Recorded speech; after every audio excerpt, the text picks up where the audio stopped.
자, 윤석열 대통령 헌법재판소가 보낸 탄핵 심판 관련 서류를 받지 않고 있죠. 이에 헌법재판소는 서류가 발송 송달된 걸로 간주하기로 했습니다. 윤 대통령 측은 수사와 헌법재판소 탄핵 심판과 관련해 탄핵 심판 절차가 우선해야 한다는 대통령의 입장을 전하기도 했습니다. 관련한 내용 이준우 국민의힘 미디어 특위위원, 조현삼 변호사 두 분과 이야기 나눠보겠습니다. 어서 오십시오. 네, 안녕하십니까? 반갑습니다. 예, 안녕하십니까? 자, 윤석열 대통령 탄핵 소추안 가결 이후 지금 헌법재판소의 판단을 앞두고 여러 부처에서 수사도 진행을 하고 있는 상황인데 이 와중에 윤석열 대통령의 측근 석동현 변호사 또 윤석열 대통령의 의중을 대신 전했습니다. 수사보다 탄핵 심판 절차가 우선이라는 게 윤 대통령의 생각이다. 어떻게 들으셨나요? 네, 아마 8년 전 박근혜 전 대통령의 탄핵 이 전례를 따른 것 같습니다. 그때 박근혜 전 대통령도 탄핵 헌재에서 그때 강요죄, 그다음에 뇌물죄 같이 논의를 했었거든요. 거기서 그게 논의를 하고 나서 심판 따라서 인용이 되니까 그 이후에 형사로 넘어갔습니다. 그래서 형사에서 유죄가 나와서 이제 형을 선고받았었고요. 거기에 따라서 박근혜 전 대통령이 대통령직을 상실한 이후에 형사가 이루어졌다. 따라서 윤석열 대통령도 탄핵, 그러니까 헌재에서 인용되고 나면 그때 형사 절차에 들어간 게 맞지 않느냐라는 그 첫 번째 원칙이 있는 거고요. 두 번째 기준은 수사기관이 과연 준비가 되어 있을까? 이 문제가 뭐냐면요. 김용현 전 장관이 지금 검찰에 가서 13번이나 조사를 받았습니다. 그럼 거기서 조서가 아주 꾸며져 있는 상태거든요. 근데 그 조서를요, 지금 공수처, 그러니까 공조본이죠. 경찰과 국방부랑 같이 꾸며져 있는 공조본이 그 조서를 이첩하지 못했습니다. 원래는 18일 날 이첩하겠다고 했지만 검찰이 이첩해주지 않은 상태입니다. 예. 즉 만약에 공조본이 대통령을 부른다면요, 김용현 장관이 진술한 조서 없이 바로 대통령과 이제 질의응답을 해야 되는데 그러면은 그런 준비 없이 어떻게 대통령 불러서 사안에 대해서 묻고 따지고 할 수 있겠느냐, 이 문제가 또 하나 있는 거고요. 수사기관에 준비가 좀 덜 돼 있다는 의문, 그것도 하나 있는 거고요. 마지막으로는 이 이슈가 정치적 사안이라는 겁니다. 그러니까 야당에서는요, 가지고 있는 모든 법적 수단을 이용해서 탄핵을 20몇 번씩 넘게 하고요. 그다음에 예산 삭감하고 하면서 정부 기능을 먼저 가져온 게 야당이 아닌가 하는 게 대통령의 입장이거든요. 그래서 대통령은 이거에 대해서는 정치적으로 사안을 나눠야 되는 거지 형사로 넘어갈 단계는 아직 아니다. 이렇게 해서 아마 지금 형사적 탄핵 심판이 먼저 돼야 한다. 그런 입장인 걸로 좀 보입니다. 석 변호사는 윤석열 대통령이 지금 직무는 정지되었지만 인용이 되기 전까지는 현직 대통령 신분이기 때문에 피의자로 조사받는 건 적절치 않다라는 입장을 말하고 있습니다. 어떤 말씀하고 싶으십니까? 저는 우선 석동현 변호사가 어떠한 위치에 있는지부터 좀 의문스럽다고 할 수가 있겠는데요. 그럼 도대체 지금 변호인인가요? 대리인인가요? 법정 대리인도 아닌데 왜 대통령을 대신해서 석동현 변호사의 입을 빌려서 대통령 입장을 들어야 되는지 저는 그 부분도 납득할 수가 없는 것이고요. 윤석열 대통령은 그런 석동현 변호사 뒤에 숨지 말고 본인 스스로 어떠한 말을 직접 하시던가 아니면 정상적으로 위임 관계를 체결한 변호사 입을 통해서 말을 해야겠죠. 석동현 변호사는 윤석열 대통령의 친구 그것뿐입니다. 어떻게 해서 이런 막중한 사안에 대해서 석동현 변호사의 입을 통해서 이런 모든 내용을 받아야 하는지 납득할 수 없다라는 생각이 들고요. 이 사건은 박근혜 전 대통령과 사안이 전혀 다릅니다. 제가 반복적으로 말씀드리지만 박근혜 전 대통령의 탄핵 사건의 경우에는 비선을 통한 국정농단 사건이었죠. 그런데 이 사건은 모든 국민이 지켜본 내란 사건입니다. 조속히 수사가 진행이 되어야 될 사안이에요. 지금 그나마 대통령이기 때문에 그나마 지금 긴급 체포 조치를 하지 않았을 뿐이지 이것이 만약에 일선 장성이었으면 바로 체포 대상입니다. 바로 체포돼서 구속되어서 수사를 받아야 될 사안이죠. 그럼에도 불구하고 소환 조사 요청을 수차례나 하고 기다리고 있는 것입니다. 그나마 대통령이었기 때문에 지금 기회를 주는 것이지요. 그런데 지금 석동현 변호사의 입을 빌려본다면 지금 탄핵 심판에만 집중을 하고 수사 사건에 대해서는 적극적으로 응하지 않겠다라고 하는데 이것 자체가 수사를 회피하는 것이라고 저는 보여지고요. 이 순간에도 증거를 조작하고 삭제하고 있다, 인멸하고 멸실하고 있다라는 것이기 때문에 저는 공수처든 뭐 공조본이든 어느 수사기관 입장에서는 조속히 인신을 구속해야 될 필요성이 있다는 말씀을 꼭 드리고 싶습니다. 출석 요구서, 2차 출석 요구서가 있고 바로 내일 모레 이제 성탄절로 예정이 되어 있는데 뭐 출석할 가능성이 있다고 보십니까? 전 지금까지 윤석열 대통령의 입장을 살펴보면 출석할 가능성은 없다라는 생각이 들고요. 그렇기 때문에 더 이상 좌고우면하지 말고 공수처는 윤석열 대통령에 대해서 체포영장을 긴급히 발부받을 필요성이 있다. 물론 긴급 체포에 대한 얘기도 나오지만 긴급 체포의 경우에는 경호처와 충돌 가능성이 그나마 있기 때문에 법원으로부터 정상적인 영장을 발부받은 다음에 그것을 집행하는 방향으로 조속히 진행을 해야 되지 않을까 하는 생각이 듭니다. 마냥 네. 출석을 계속 안 할 수는 없지 않겠습니까? 그걸 좀 이제 쉽게 좀 얘기를 하면 이재명 대표 같은 경우는요. 일단 재판 수사부터 해서 재판 지연까지 모든 경우를 보면은 재판 조서에 서명을 하지 않는다든가 수사 조서에 서명하지 않는다든가 단식을 한다든가 불출석한다든가 이런 방법으로 재판을 지연해 왔는데요. 지금 윤석열 대통령은요. 탄핵된 지 딱 열흘 지났습니다. 오늘 열흘째거든요. 그런 열흘째 지난 이 상태에서 재판을 지연하고 있다 비판하는 건 좀 적절하지 않아 보이고요.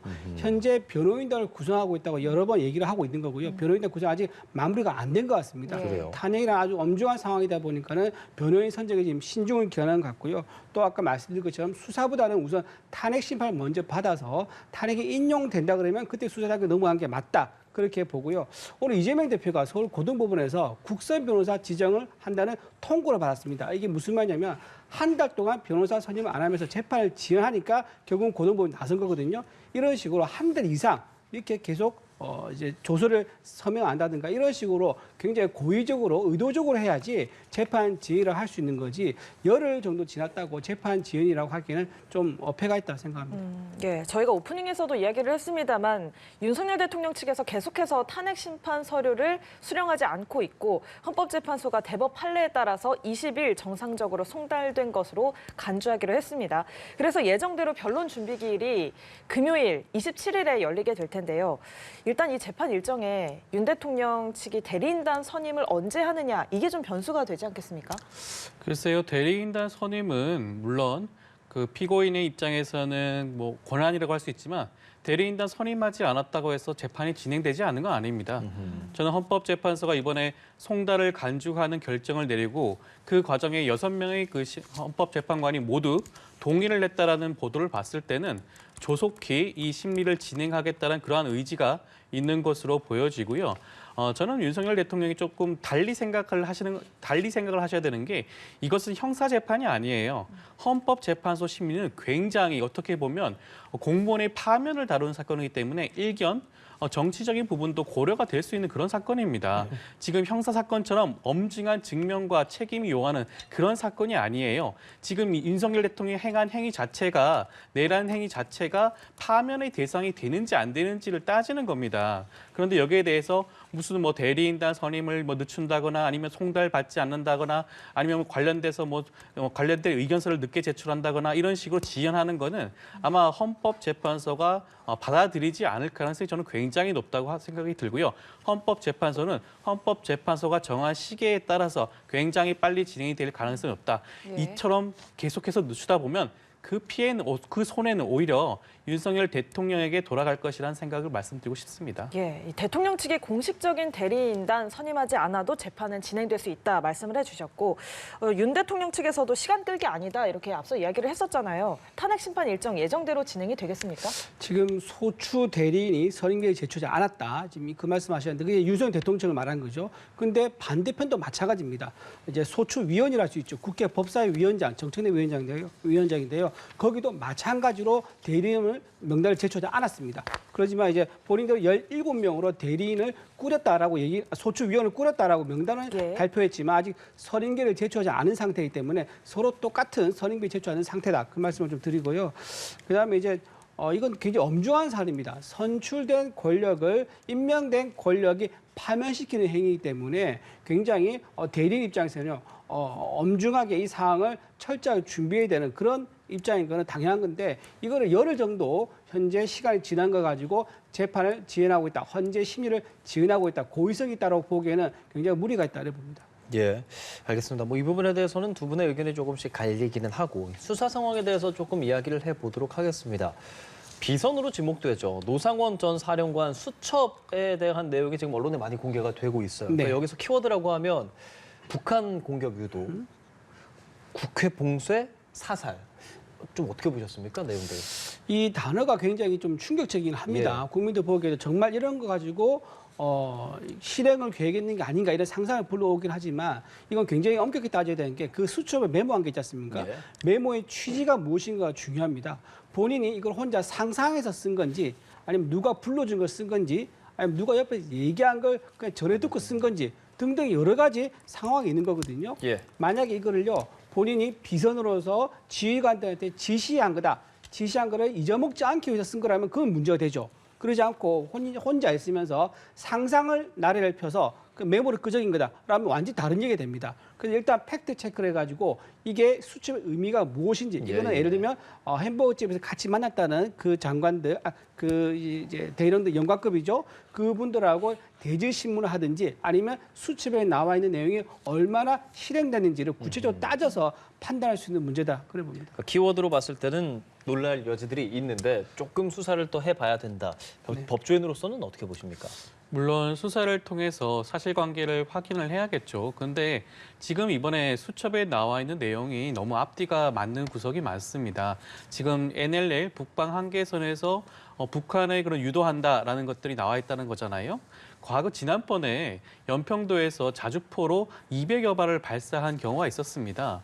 과거에 연평도에서 그런 훈련을 했을 때 북한에서 오히려 연평도를 상대로 포격을 한 사건도 분명히 있었죠. 이것을 본다면 어떻게 보면 이번 연평도 사격을 통해서 북한의 그런 공격을 국지적인 공격을 유도했다라는 그런 의심을 충분히 살 수가 있는 것이고요. 그렇다고 한다면 이것은 단순한 내란이 아닙니다. 외환이에요. 외환죄는 그 죄를 내란과 함께 더불어 물어봐야 되는 사안입니다. 지금 노상원 전 사령관이라는 사람은 사실 말씀드리기 좀 부끄럽지만 어떻게 보면 성범죄잖아요. 성범죄자로서 불명예 제대하고 갑자기 무속인이 된 사람입니다. 무속인이 되어가지고 전직 사령관의 지위에서 국방부 장관과 정보사 관계자들에게 지금 권한을 행사했다는 그런 의혹이 나오고 있지 않겠습니까? 굉장히 참담하고 부끄러운 내용이죠. 그런데도 불구하고 이 수첩에는 구체적인 내용까지 적시가 되어 있습니다. 사살하라는 말도 있고요. 수고하라는 단어도 적혀 있어요. 지금 만약에 계엄이 그 윤석열 대통령이 바라는 대로 이루어졌다면 여기 계신 분들 수거 당했을 수도 있는 상황이었습니다. 그만큼 이 비선이라고 불리는 이 노상원 전 사령관이 얼마나 이번 계엄 사건, 그 내란 사건이 깊숙이 개입되어 있는지 아마 수사를 통해서 아마 명명백백히 밝혀지지 않을까라는 생각이 듭니다. 예, 이런 가운데 한덕수 권한대행 국무회의의 쌍특검법을 상정하지 않겠다라고 했습니다. 이에 야당은 내일까지 데드라인을 두고 대통령 권한대행 탄핵 카드를 좀 만지작거리고 있는 모양새인데요. 이 상황 어떻게 보고 계십니까? 윤석열 정부는요, 윤석열 정부가 출범하자마자 민주당에서는 1년도 안 돼서 이상민 행안부 장관을 탄핵했습니다. 이게 우리나라 지금 지나서 사람들이 덤덤하게 볼 수 있지만 이게 우리나라 헌정사사 최초의 국무위원 탄핵인 사건입니다. 굉장히 엄중한 탄핵이었죠. 그런데 그 이후로 탄핵을 몇 번이나 반복했습니까? 본인, 그러니까 이재명 대표죠. 이재명 대표의 수사에 참여한 검사 그리고 검사장들 탄핵을 연이었습니다. 그게 20번이 넘습니다. 임기 중에 한 번 있을까 말까한 탄핵을 이렇게 20번 넘게 탄핵을 했었고요. 근데 더 문제가 뭐냐면 이번 12월 19일입니다. 헌재에서 이 탄핵을 다루는 서울중앙지검장과 검사 2명, 이 3명에 대해 검사의 탄핵을 다루는 그 재판장에 국회에서 아무도 안 나왔습니다.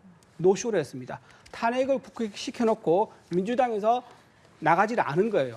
이게 무슨 뜻입니까? 탄핵 헌재에 가서 탄핵 이유를 따져보겠다. 그런 의미가 아니라 탄핵을 시켜서 정쟁의 수단으로 삼겠다. 그리고 나한테 나를 수사한 검사를 보복하겠다. 그런 의미 아니겠습니까? 그러면서 따진다 그러면 현재 일반 특검이라든가 김여사 특검 이런 것들도 굉장히 보복성이 짙어 보인다. 그래서 아마 권한 대행은 위헌성이라든가 또 특히나 이 특검에서가 위헌성이 뭐냐면 독소 조항으로서 수사에 대한 특검을 민주당에서만, 야당에서만 특검을 지정할 수도 있거든요. 이런 위헌성 문제 때문에 아마 권한대행은 이제 부결을 하지 않을까 그런 생각을 해봅니다. 네, 지금 이 권한대행 탄핵 요건에 대해서도 좀 논란이 되고 있거든요. 일단 여당에서는 대통령 권한대행 탄핵이다라고 보고서 200명이 찬성해야 한다라고 했고, 야당은 국무총리에 대한 탄핵이다라고 봐서 151명만 찬성하면 된다는 입장인데, 뭐 지금 상황에서는 탄핵 정족수 법리적으로 어떻게 봐야 옳습니까?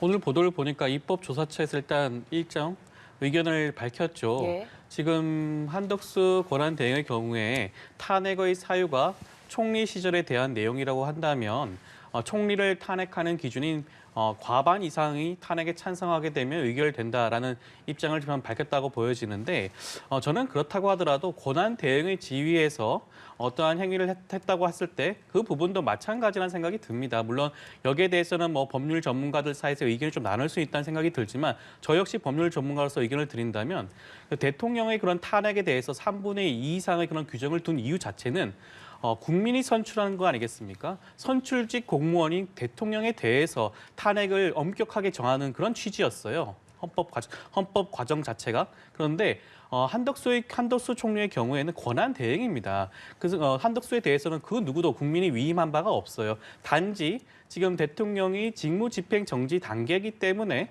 권한 대행으로서 그 역할을 할 뿐입니다. 그렇다고 한다면 총리 당시나 권한 대행으로서나 어찌됐건 헌법에 위반한 사안이 있다고 한다면 저는 국회의 과반의 찬성이 있으면 탄핵이 의결된 수 있지 않을까라는 생각이 들고요.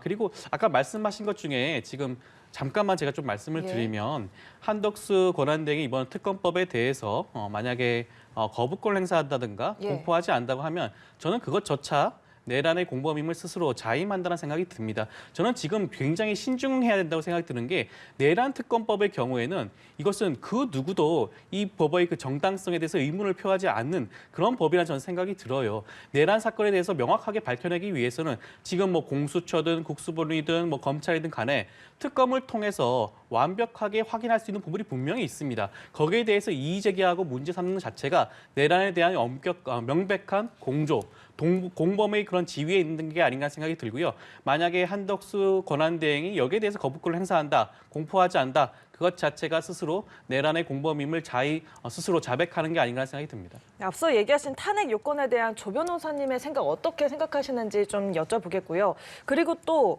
이 국무총리에 대한 탄핵이라고 보면은 151명만 있으면 돼서 일단 야당만으로도 가능한 거잖아요. 그렇게 된다면 여당에서 어떤 대응 방안이 있습니까? 지금 200명이냐 151명이냐 이게 지금 국회 내에서도 전문가들 사이에 의견이 갈립니다. 그렇죠. 국회 운영위 수석 전문위원은요. 이게 권한 대행이기 때문에 대통령의 준해서 판단해서 제적의원의 3분의 2, 200명이 한다는 주장이 나왔고요. 또 국회 입법조사처에서는 국무위원으로 봐서 151명이 나온 거예요. 근데 저는 200명이 맞다고 보는 게 왜 그러냐면요. 야당에서는 지금 권한 대행한테 특검법 처리를 요구하고 있습니다. 이 특검법 처리는 대통령이 할 수 있는 거거든요. 근데 151명을 요구하는 건 뭐냐면은 국무위원이라는 얘기예요. 권한 대행이 아니라 국무위원이기 때문에 151명으로 탄핵할 수 있다고 하는 건데 151명, 그러니까 즉 국무위원이라 그러면은 그 특검법에 대한 판단을 아예 요청할 수가 없는 겁니다. 스스로 모순되는 얘기를 하고 있는 거죠. 자기들한테 유리할 때는 이제 권한 대행이라고 주장하고 또 탄핵시킬 때는 자기한테 유리하게 또 151명으로 얘기를 하고 이런 식으로 기준이 왔다 갔다 하는 것에 대해서는 굉장히 국민들 보기에는 좀 내로남불이고 기준에 일관성이 없다 이렇게 지적을 할 수 있을 것 같아요. 예, 정부가 우선 정부 입장은 지금까지는 내일 상정하지 않겠다는 상황이고 민주당에서는 공포하지 않으면 탄핵 추진 검토하겠다고 했기 때문에 또 내일 입장 내는 것들 보고 이야기 좀 나눠보도록 하겠고요. 저희 국민의힘 좀 여쭤보자면 이제 의원총회하고 비대위원장 계속 저희 이야기한 지 좀 됐는데 아직 명확하게 뭐 누가 가장 유력하다 이런 얘기까지는 좀 안 나와요. 그러지는 않고 지금 약간 좁혀진 게 처음에는 뭐 여러 명의 얘기가 나왔습니다. 예. 전당대회에 나오셨던 분들 얘기도 나왔었고요. 근데 지금은 좁혀지는 게 권성동 지금 원내대표죠. 원내대표냐 아니면 나경원 의원이냐 이제 이런 식으로 좀 좁혀진 것 같은데 저는 지금 이 비대위원장이 굉장히 큰 네 가지 과제를 안고 있다 이래 봅니다. 첫 번째가 뭐냐면 한동훈 대표 체제에서 쪼개진 당을 수습하는 것. 즉 이제 사심 없이 당을 이끌 수 있는 사람. 그게 누구냐? 이제 그게 가장 첫 번째 중요한 자질이고요. 예. 두 번째는 여야정 협의체에서 국정 안정화를 이끌 사람. 이건 경험 있는 사람이 필요한 거겠죠. 그다음에 세 번째로는 탄핵 전국에서 야당의 파상 공세가 이어지고 있는데 예. 여기에 대해서 잘 대응할 수 있는 리더십을 가진 사람. 그리고 마지막으로는 개헌 논의가 지금은 아니지만 좀 지나면 개헌 논의가 있을 수 있는데 개헌 논의에 대한 비전도 가지고 있는 사람. 이 네 가지에 대해서 본인이 자질적으로 또는 비전으로 이렇게 가지고 있는 분이 오는 게 적당하다. 그렇다고 하면 중진이 포함돼야 할 거고 중진은 원외 구분 없이 중진 중에서 지혜가 있는 사람, 리더십 있는 사람이 오는 게 맞겠다. 그렇게 생각합니다. 그러니까 말씀해 주신 사실 그 조건들을 이렇게 조건으로만 들으면 물론 좋지라는 생각이 드는데 네. 그래서 그게 누굴까로 생각을 돌려보면 그 부분에 있어서 좀 난항이 겪어진다. 뭐 이런 얘기인 것 같습니다. 아직까지 결정을 하지 못하고 있다는 것 자체가 국민의힘 내부에서 제대로 된 그런 의견 조율이 이루어지지 않고 있다는 것을 반증한다고 보여지고요. 저는 시간을 이렇게 계속 끌고 있는 걸 보니까 권성동 원내대표가 비대위원장을 함께 맡는 안이 유력해지는 게 아닌가라는 생각이 듭니다. 물론 의원총회에서 논의가 되고 결론이 나야겠지만요. 새로운 인물을 지금 선임하기도 부담스럽고 당내 중진들 사이에서도 어떻게 보면 서로 나서겠다는 분이 없다 보니까 결과적으로는 권성동 원내대표가 모든 것을 안고 가는 그런 모습으로 결론이 나지 않을까라는 생각을 조심스레 하고요. 근데 저는 조심스럽게 좀 드리고 싶은 말씀은 어떠한 분이 비대위원장이 되든 그것이 국민의 눈높이에 맞는 비대위원장이 될 수 있을 것인가라는 그런 말씀을 좀 드리고 싶고요. 구태여 지금 현역 의원들 중에서 원내 의원들 중에서 비대위원장을 선임을 해야 된다고 한다면 저는 적어도 국민의 국민의 안정과 생명을 지켜줬던 계엄 당시 내란 사건 당시에 계엄 해제에 동의했던 18명의 국민의힘 의원들 중에서 선임하는 것이 그나마 국민들의 눈높이는 조금이나마 부합하는 결정이 아닌가라는 생각이 듭니다. 예, 저희가 시간상 이 질문을 좀 짧게 들어야 될 것 같은데 일단 조기 대선 가능성을 염두에 두고서 잠룡들이 몸풀기에 들어간 모양새입니다. 홍준표 시장이 SNS에 또 이사 가야 해서 연말이 뒤숭숭하다 이렇게 쓴 데 이어서 이준석 의원도 단일 없이 제3지대에 당선된 사람 나밖에 없다 이렇게 발언을 했습니다. 어떻게 들으셨습니까? 저는 일단 조기 대선 여부가 이제 확정이 돼야 됩니다. 너무 좀 서두르고 있고 김치국 마시는 건 좀 바람직하지 않다. 그리고 이런 이제 중차된 상황에서 본인의 선거 대선에 출마할 거를 염두에 두고 하는 행보가 과연 국민들한테 좋게 보일 리가 있겠느냐. 그 말씀 드리고요. 이재명 대표는 일단은 조기 대선보다는 본인 선거법 위반 이게 2월 말에서 3월 항소심 결론 날 것 같은데요. 그거부터 먼저 잘 챙기고 집중한 게 옳겠다 그래 봅니다. 예, 출마를 염두에 둔 발언 좀 성급하다 말씀을 하셨고 어떻게 생각하십니까? 많이 급해 보긴 하는데 어찌됐건 홍준표 시장의 경우에는 어떻게 보면 원외에 있다 보니 또 주목을 받을 필요가 분명히 있겠죠. 그러다 보니까 조기에 대선 얘기를 꺼내면서 본인이 대선 주자로 주목받고 싶다는 그런 의견은 이해는 되지만 지금 현재 최근에 나와 있는 여론조사 저희 수치를 말씀드리진 않겠지만 예. 홍준표 시장에 대한 그런 지지율이 굉장히 현격한 차이가 나지 않겠습니까? 지금 국민의힘 후보 중에 그 누구도 국민으로부터 지지를 받는 뚜렷한 후보가 없는 상황입니다. 그러다 보면 어찌되었건 국민의힘 후보 측에서는 대선 주자를 선정함에 있어가지고 아마 굉장한 난항이 있을 것으로 보여지죠. 지금부터라도 먼저 대선 주자로 앞장서시는 분이 어떻게 보면 조금 더 나은 위치를 선점할 가능성이 있기 때문에 홍준표 시장이 그런 말씀을 하신 게 아닌가 하는 생각이 듭니다. 네, 뭐 이런 가운데 민주당 이재명 대표는 좀 신중하게 이야기를 하는 모습이네요. 자, 오늘 두 분 이야기 여기까지 듣도록 하겠습니다. 이준우 국민의힘 미디어 특위위원 조현삼 변호사와 함께했습니다. 고맙습니다. 고맙습니다.